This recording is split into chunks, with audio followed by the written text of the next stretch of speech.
بسم اللہ الحمدللہ والصلاۃ والسلام علی رسول اللہ۔ قربانی کا عمل بہت اونچا عمل ہے، اور کس پر واجب ہے؟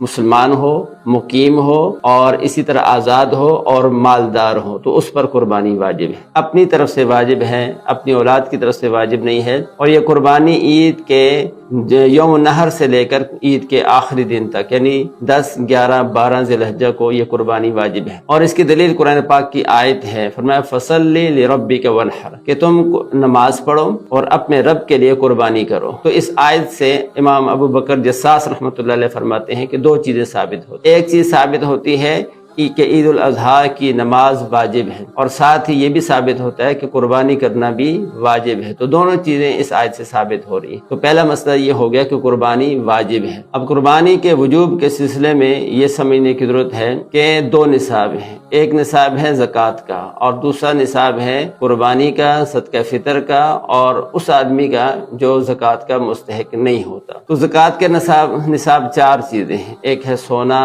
چاندی، نقدی، مال تجارت۔ یہ چار چیزیں ہیں جن کا تعلق زکوٰۃ کے ساتھ ہے، اور اگر زکوٰۃ جس پر فرض ہوتی ہے قربانی بھی اس پر واجب ہوتی ہے۔ اب سونا کتنا ہو تو 7.5 تولے سونا ہو، سال گزرے گا تو زکوٰۃ بھی واجب ہوگی اور قربانی بھی واجب ہوگی۔ اور اگر چاندی ہے، صرف چاندی ہے تو 52.5 تولے چاندی ہوگی، اور سال گزرے گا زکوٰۃ بھی واجب ہے اور قربانی بھی واجب ہے۔ اور اسی طرح اگر نقدی ہے، 52.5 تولے چاندی کی قیمت کے برابر ہے تو اس کی وجہ سے قربانی بھی واجب ہے اور سال گزرنے پر زکوٰۃ بھی واجب ہے۔ چوتھی چیز ہے مال تجارت۔ مال تجارت کا مطلب یہ ہے کہ آپ نے کوئی چیز بیچنے کی نیت سے خریدی ہے اور وہ نیت اب بھی باقی ہے، اور اس چیز کی مالیت 52.5 تولے چاندی کی قیمت کے برابر ہے، تو پھر اس کی وجہ سے قربانی بھی واجب ہے اور ساتھ جو ہے سال گزرنے پر زکوٰۃ بھی واجب ہوگی۔ تو اور زکوٰۃ کے لیے الگ سے جو چیز ہے وہ ہے کہ اگر کسی کے پاس سونا، چاندی، نقدی ان چیزوں میں سے کوئی بھی نہیں ہے، یا یہ چیزیں تھوڑی تھوڑی ہیں، تو تھوڑی تھوڑی ہونے کی وجہ سے بھی اگر یہ 52.5 تولے چاندی کی قیمت کے برابر ہو جاتی ہیں تو پھر بھی قربانی واجب ہو جاتی ہے۔ اسی طرح اگر ان سونا، چاندی، نقدی، مال تجارت میں سے کوئی چیز نہیں ہے لیکن اپنی ضرورت سے زائد سامان گھر کے اندر پڑا ہوا ہے اور اس کی مالیت اگر لگائی جائے تو 52.5 تولے چاندی کی قیمت کے برابر اس کی مالیت بنتی ہے، تو ایسے آدمی پر قربانی واجب ہے،